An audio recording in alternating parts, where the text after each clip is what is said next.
तो मेरे पास एक सेट है। अपन इस सेट को ट्रेस कर रहे हैं, फॉल्ट फाइंड कर रहे हैं कि सेट में क्या सीन हो रहा है। तो ऐसे एक सेट नहीं है, मेरे पास में लगभग 2 3 4 सेट है और अपन इन सारे सेटों का फॉल्ट फाइंडिंग कर रहे हैं। हाँ, बस समझ रहे हैं मोटा मोटा क्या कौन सा वोल्टेज बन रहा है, कौन सा वोल्टेज ये करके। कोई ज्यादा डायग्राम नहीं खोलेंगे, कोई ज्यादा बिटमैप नहीं खोलेंगे।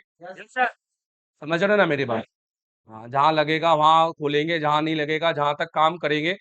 हालांकि दूसरा दिन है, पर आपको जो भी समझ में आएगा वो आगे जाकर आपका वो स्टेबल हो जाएगा, राइट। अभी जो भी अप डाउन होगा वो आगे जाकर स्टेबल हम सेक्शन में कर देंगे।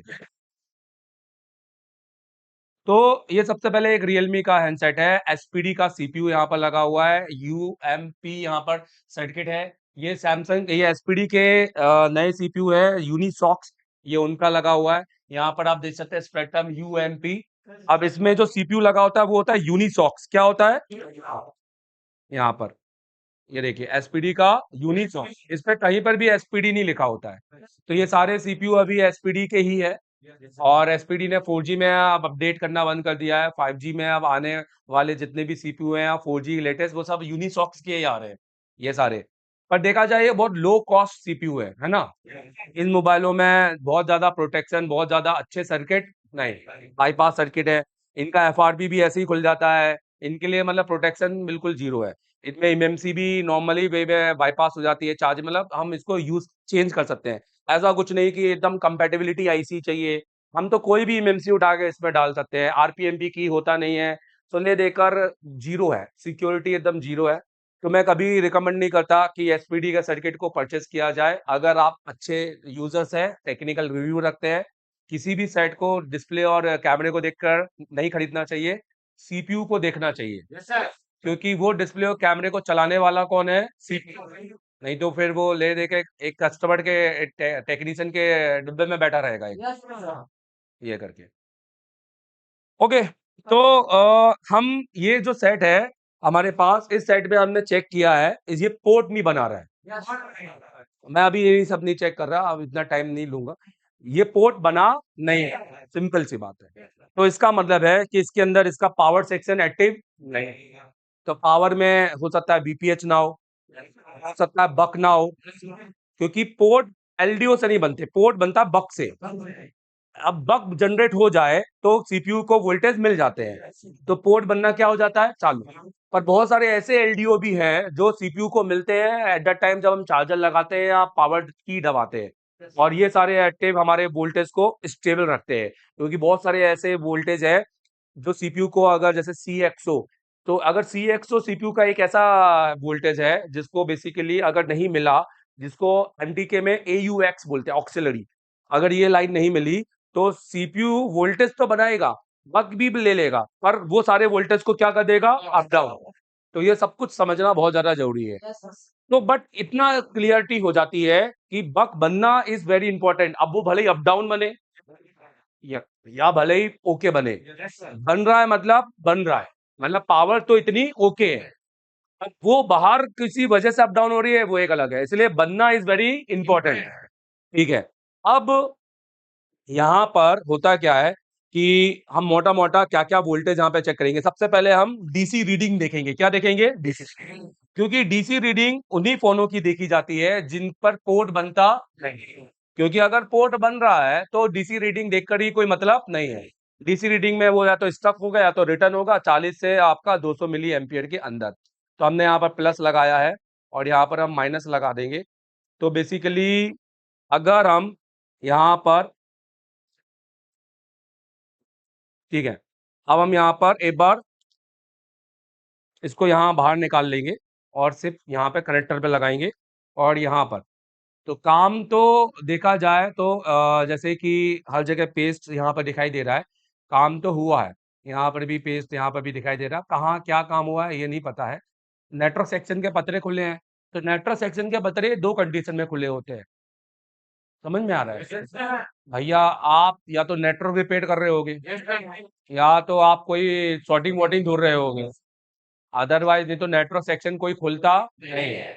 तो हमने डीसी लगाया है। अब हम यहाँ पर देखो, डीसी लगाने पर जैसे ही हमने डीसी को यहाँ पे कनेक्ट किया है, तो इतना मिली कुछ एम्पियर, बहुत लो मिली एम्पियर कंज्यूम कर रहा है, 5 6 7 समथिंग, और क्या कर रहा है, फ्लक्चुएट कर रहा है। ठीक है, करने दो। अब यहाँ पर हम ट्रिगर करेंगे, तो हम यहाँ पर ट्रिगर से इसको सॉर्ट करते हैं इस तरीके से। तो देखो, कुछ ले रहा है क्या, चलिए बताइए। कुछ भी नहीं ले रहा, यहाँ पर कुछ भी नहीं ले रहा है।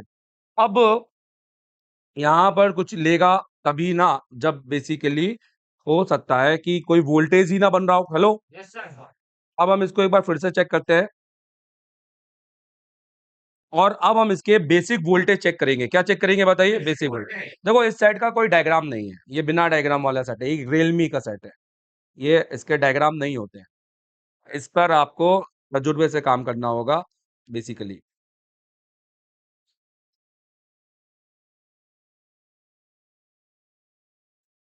इस पर पढ़ के काम नहीं होता, इस पर पढ़ने के बाद, प्रैक्टिस के बाद काम होता है। पहले डायग्राम वाले सेट को रिपेयर करना होता है, फिर बिना डायग्राम वाला सेट अपने आप रिपेयर होता है। सीधा बिना डायग्राम वाला सेट निकालेंगे तो ये समझो कि अभी दिल्ली भी नहीं घूमे, दिल्ली की मेट्रो ट्रेन में नहीं बैठे, सीधे चाइना की मेट्रो ट्रेन में जाके बैठ गए। वहां तो इंग्लिश भी समझ में लिखी थी, वहां तो चाइनीज लिखा हुआ है, ऐसा ही फील हो।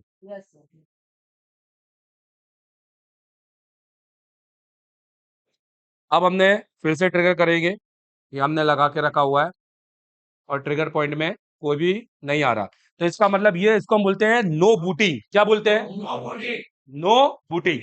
और नो बूटिंग बोलो, कुछ कुछ फॉल्ट को, मतलब सोल्यूशन को सिग्नल देता है। मतलब अगर हमारे सेट के अंदर नो बूटिंग है, क्या है बताइए, नो बूटिंग, नो बूटिंग है, तो हम इतना, तो मड़ा हुआ सा लिख रहा है, हम इस पर पेन लिख लेते हैं अपना। तो इसका मतलब सेट में डीसी रीडिंग ना के बराबर, और है तो बहुत मिली एम्पियर में, राइट।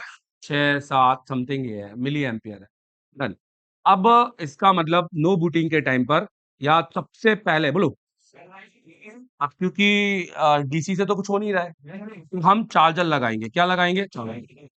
और चार्जर लगाने से जब हम लगाएंगे तो सबसे पहले हम कौन सा वोल्टेज चेक करेंगे, बीबस जन्म देगा। जब बीबस बनेगा तो वो डीसी टू डीसी आईसी के अंदर जाएगा, और डीसी टू डीसी आईसी क्या करेगी, स्विचिंग। और स्विचिंग कर कर वो एक दूसरा वोल्टेज बनाएगी। क्या बनाएगी, तो हम देखेंगे कि इसके अंदर बीपीएच बनता है कि नहीं, क्योंकि एसपीडी का सर्किट है, तो इसके अंदर बेसिकली इसको कहते हैं बी बैट, बोलो SYS। हाँ, बी बैट सिस्टम, बोलो बी बैट सिस्टम, ये बनेगा। अब जैसी पावर आईसी को बोलो बीपीएच मिल जाएगा, पावर आईसी पावर की बनाएगी। क्या बनाएगी, तो दूसरा वोल्टेज हमारा ये है बीपीएच, और तीसरा वोल्टेज हमारा क्या होगा, पावर की। उसके बाद हम अपना क्या चेक करेंगे, बक। और बक में हमारा फंडा है 2+1, बोलो, ये मैं एक्सप्लेन करूंगा अभी बाद में। बट उससे भी पहले, क्योंकि वोल्टेज वहां चेक होते हैं जहां पटरी बिछी हो, मतलब जहां ट्रेन आने की संभावना हो। पर अभी तो हमें यह पता करना है कि पटरी बिछी है कि नहीं, क्योंकि ये कौन सा सेट है हमारा। तो सबसे पहले हम यहाँ पर क्या ढूंढेंगे, चलिए बताओ, सॉर्टिंग। सॉर्टिंग मोटा मोटी कहाँ पे ढूंढना है, तो सबसे पहले हम बी बैट पर देखेंगे, बोलो। दूसरे नंबर पे हम बीपीएच पर, सही है। ये दो सबसे बड़े नंबर है। अब इसके बाद बोलो पीएम के पास जितने भी कैप्स है, सीपीयू एमएमसी के पास जितने भी कैप्स है, क्योंकि इनके पास में जनरली 1.8 वीआईओ के वोल्टेज वाले कैप्स होते हैं, समझ रहे हो। रैम के पास, एमएमसी के पास, इसके बाद वाईफाई आईसी के पास, और सबसे आखिरी में आरएफ आईसी के पास। क्योंकि ये सारी आईसीयू के पास में आने वाले वोल्टेज एलडीओ होते हैं। कौन से होते हैं, एलडीओ वोल्टेज भी शॉर्ट हो जाएंगे तो भी सेट में हो सकता है कि बूटिंग ना हो। तो हम चेक करते हैं, तो देखते हैं। तो अगर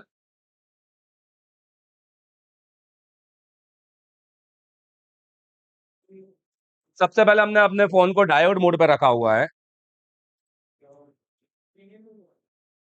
और ये हमारा बैटरी है, तो मैं बैटरी की क्लास आपको दूंगा बहुत बढ़िया तरीके से, बहुत मजा और बहुत ही एडवांस।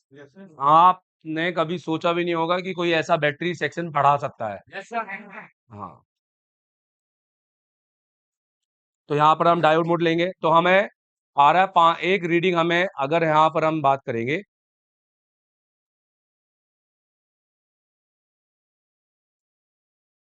558 आ रहा है राइट यहाँ पर। ठीक है, डन। इसको रिवर्स करेंगे तो जब ये रिवर्स हो गया तो ये फॉरवर्ड होगा, तो यहाँ पर 1000 के 800 से ऊपर, ये बिल्कुल डायोड जैसा होना चाहिए। एक 800 से नीचे, तो इसका मतलब है कि बीबैट लाइन में कोई भी लीकेज शॉर्टिंग नहीं है। समझना, अगर बोलो दोनों कंडीशन में बोलो 500 500 मिलता तो ये एक लीकेज की कंडीशन है। तो पहले हम बीबैट को ही चेक करेंगे और बीबैट से जुड़े हुए जो दूसरी लाइन है बीपीएच है उसको चेक करेंगे। बट अभी हमारा ये हो चुका है चेक। अब इसके बाद अब हमारा जो बीपीएच होता है वो जनरली यहाँ पर ये आईसी बना रहा है, यहाँ पर एक बीक्यू आईसी लगी है ना। ये आईसी इस नंबर पे स्विचिंग करेगी और इस नंबर से बीपीएच बनाएगी, तो पता चलेगा जब हम इस आईसी को पढ़ेंगे। बट अभी मोटा मोटा हमें बीपीएच कहाँ ढूंढना है जो हमें सिर्फ 3 सेकंड में बता दे कि बीपीएच क्या बनता है। तो बीपीएच हमेशा पावर आईसी के पास बोलो जो कॉइलें होती है उसके पास वाले ये capacitor closest to power IC, ये हमारे बीपीएच के कैपेसिटर है। किसके है बताइए। हाँ, मतलब ये सेकेंडरी वोल्टेज है, यहाँ पर भी उतनी वोल्टेज बनना चाहिए जितना यहाँ बन रहा है। असल में इसके बीच में एक आईसी जुड़ गई है, उस आईसी का नाम क्या आईसी है चलिए बताओ। डीसी, कि अगर ये शॉर्ट हो तो ये ना हो और ये शॉर्ट हो तो ये ना हो, कि बैटरी फूले नहीं फटे नहीं। पहले क्या हो रहा था कि एक जही शॉर्ट हो जा रहा था तो पूरा बैटरी शॉर्ट हो जा रहा था, फूल जाती थी, फटने का डर रहता था। तो ये प्रोटेक्शन है। ये सर्किट में पढ़ाऊंगा डीसी टू डीसी कहाँ कैसे ढूंढना है, कौन कौन सी होती है, कैसे काम करती है, कैसे 3 सेकंड में डीसी टू डीसी को पता लगाएं, ये सारी चीजें इसकी क्लास है। आगे की क्लास में सीपीयू कर लो पहले एक बार। अब बेसिकली तो अब हमें ये कैपेसिटर पे ध्यान देना है। ये कैपेसिटर कंफर्म पे यही है, तो इसके लिए हम एक बार बिटमैप भी खोलेंगे, मतलब थोड़ा बोर्नियो का भी नॉलेज उठाएंगे। तो मैं आपको बीपीएच बता रहा था, तो मैं आपको यहाँ से थोड़ा सा कंडीशन समझाता हूँ। देखो यहाँ से ना वीवैट जब जनरेट होता है तो बेसिकली ये तो सेंस के लिए जाता है। अगर ये वाला पैड नहीं कनेक्टेड होगा तो फोन चालू ही नहीं होगा, वो भी एक मसला। और उसमें है ना डीसी रीडिंग आती है। पर यहाँ पर ये पहले इस आईसी के अंदर जाएगा, ये आईसी यहाँ पर वीबैट, उसके बाद वीएसवाईएस मतलब वोल्टेज सिस्टम बनाएगी, और वोल्टेज सिस्टम के बाद में ये यहाँ से सब आईसीयू में जाएगा। इसको कहते हैं बीपीएच। क्या कहते हैं बताओ। BPH secondary voltage BSYS voltage system. तो ये वोल्टेज सिस्टम अब हमें चेक करना है कि क्या ये ओके है कि नहीं है।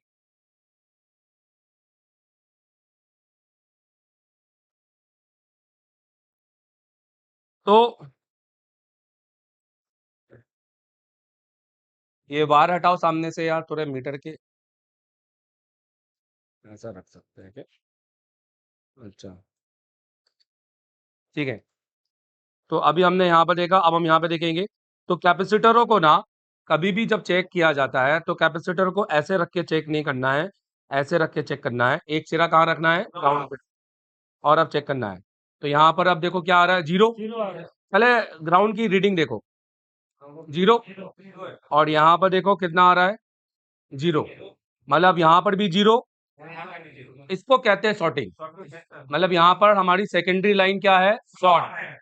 अब कौन सा कि सेकेंडरी लाइन शॉर्ट है, अब हमें ये नहीं पता है ना, क्योंकि अब हमें ये तो पता है कि हमारा सेकेंडरी लाइन शॉर्ट है। अगर अब यहाँ ये पूरी की पूरी लाइनें हमारी शॉर्ट हो सकती है, लाइक यहाँ पर भी हमारा शॉर्टिंग हो सकता है। जहां जहां ये लाइन आपको एक्टिव दिखाई दे रही है, ये इसमें से कोई भी लाइन शॉर्ट हो सकता है। इवन ये पावर आईसी शॉर्ट हो सकता है।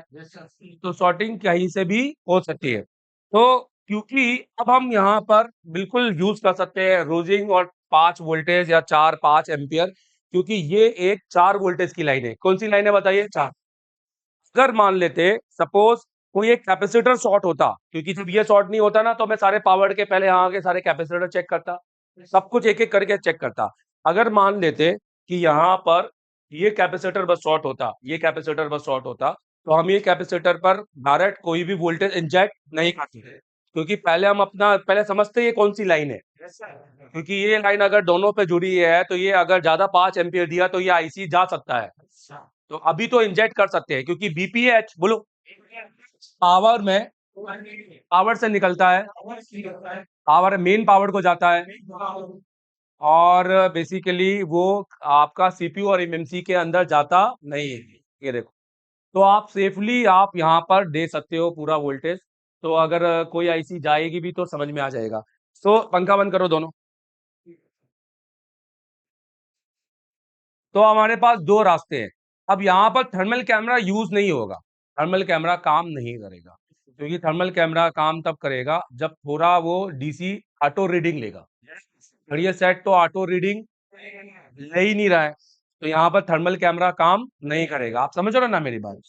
क्योंकि हीटिंग होने के लिए थोड़ा डीसी एम्पियर भी तो कंज्यूम कर रहे हैं भाई। तो यहाँ तो हीटिंग ही नहीं हो रही है ना कहीं पर, तो ये प्रॉब्लम है। अगर कहीं हीटिंग हो रही, जैसे अगर डीसी रीडिंग मान लो 2 मिली एम्पियर ले रहा है, 1 मिली, 1.5 ले रहा है, 500 400, तो ये हीटिंग मान सकते हैं। ये तो 0.4 0.5 बहुत मिली एम्पियर है, इतने में वो गर्म होगा नहीं। तो अब हमें क्या करना पड़ेगा? अब हमें हमें कुछ नहीं करना, हम डायरेक्ट वोल्टेज बीबैट को ना देके बीपीएच को देंगे। हेलो, डायरेक्ट वोल्टेज बीबैट को ना देकर बीपीएच को देंगे, मतलब सीधे इसमें इंजेक्ट करेंगे वोल्टेज। और हम अपना जो थ्योरी यूज करेंगे वो नॉर्मल है, रोजिंग थ्योरी यूज करेंगे। रोजिंग दो जरा, ये इसमें से एसी को ऊपर की साइड रखो या नीचे रखो, एसी को लॉक करो, यहाँ नहीं आवाज चाहिए मुझे।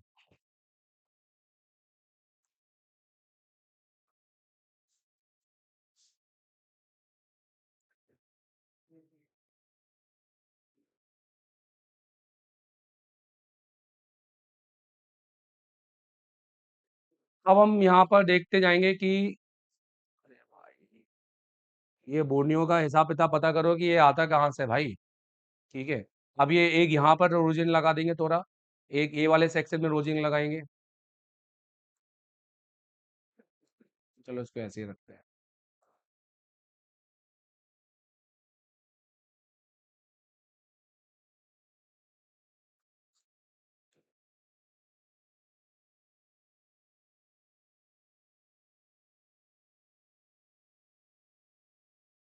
एक ये ऊपर यहाँ पर रोजिंग लगाएंगे, और एक ये आखिरी वाले में बस।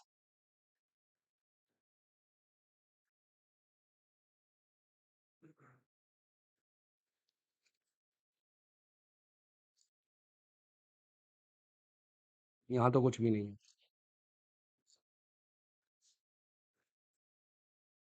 अब किसी भी एक टेस्ट पॉइंट को पकड़ेंगे, नहीं तो किसी भी एक कैपेसिटर पर टच करेंगे, या किसी एक एनसी पॉइंट को पकड़ेंगे। क्योंकि अगर हम किसी कैपेसिटर को टच किए और वही निकला तो फिर कैसा पता चलेगा? क्योंकि जिस भी कैपेसिटर में डालेंगे वो भी जलेगा। तो इसलिए हम बेसिकली यहाँ पर कोई एनसी पॉइंट भी पकड़ सकते हैं। समझ रहे हो ना मेरी बात? यहाँ पर जैसे ये एक कंपोनेंट है, यहाँ पर लगा होगा आई गेस, देखने दो, यहाँ लगा होगा, लगा है। तो और देख लेते हैं यहाँ पर कि यहाँ पर, चलो ठीक है अभी यहीं पे कर लेते हैं।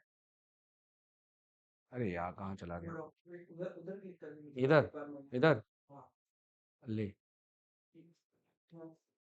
कहाँ पर?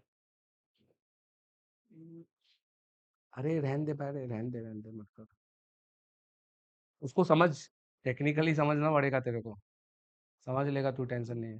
चलो ठीक है, छोड़ो। तो अपन है ना कई कैपेसिटर में ही डाल देते हैं, वैसे ही लेट हो रहा है। अब हमें क्या करना है? अब हमें प्रोब निकालिए भाई, ये प्रोब निकालो, या कहीं दूसरी प्रोब दो निकाल कर। अरे ये नहीं निकालना यार, हाँ दो, एक प्रोब दो निकाल के।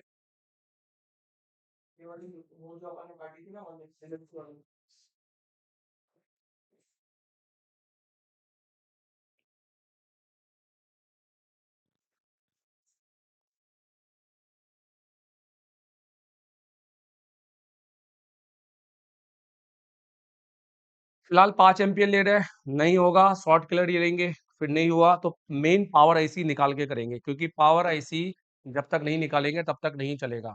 देखिए, तो हमने यहाँ पर 5 एम्पियर पूरा उठाया है, यहाँ पर आप देख सकते हैं ये 5 एम्पियर यहाँ पर दिख रहा है। अब यहाँ पर हम किसी एक कैपेसिटर पर टच करेंगे, यहाँ पर। तो देखिए, यहाँ पर जैसे हमने कैपेसिटर पे टच किया, एक हमें यहाँ पर एक चीज मिली, राइट? हम इस चीज को बाहर निकालेंगे। जरा पीसीबी होल्डर दो जरा। अब ये दोनों हो सकते हैं, ये वाला भी हो सकता है और ये वाला भी हो सकता है, तो पहले हम बड़ा वाला निकालेंगे।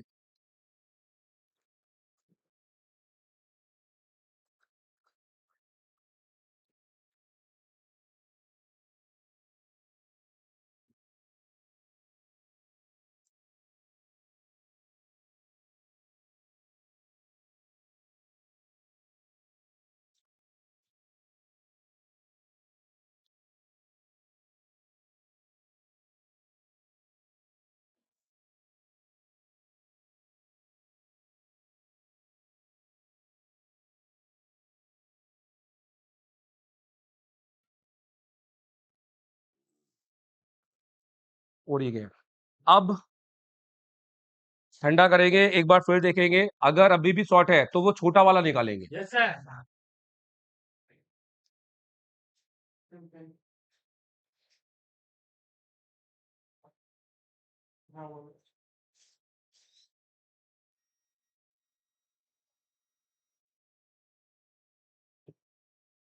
वो दो कपड़ा, क्लोथ दो।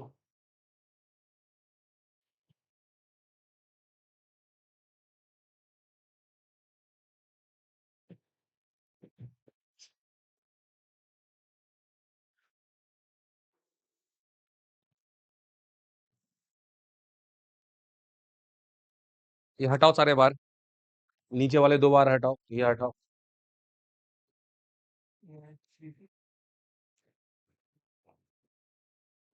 देखिए,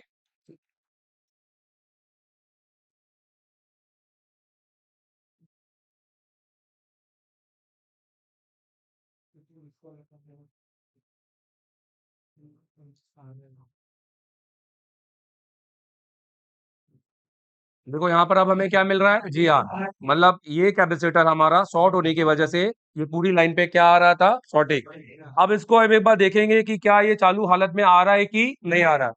तो देखिए, इसको इस तरह से दिखाओ यहाँ पर, नीचे दिखाओ। अब इसमें मैंने एक चीज और नोटिस की है, यहाँ पर एक बीबस का जंपर लगा हुआ है, दिखाई दे रहा है, राइट, यहाँ पर है। मतलब यहाँ पर केबल से बीबस भी नहीं आ रही होगी।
चार्जर दो।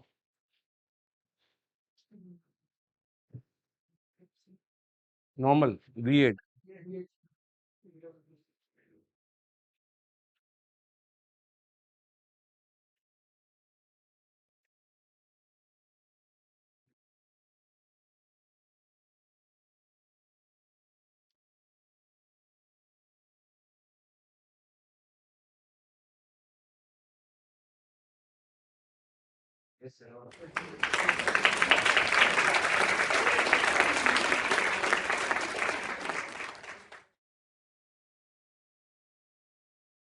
अब हम इस बार बीपीएच चेक करेंगे कि हमारा बीपीएच कितना बन रहा है, क्योंकि वहां पर जहां पर शॉर्ट था वहां पर अब हम बीपीएच भी चेक करेंगे।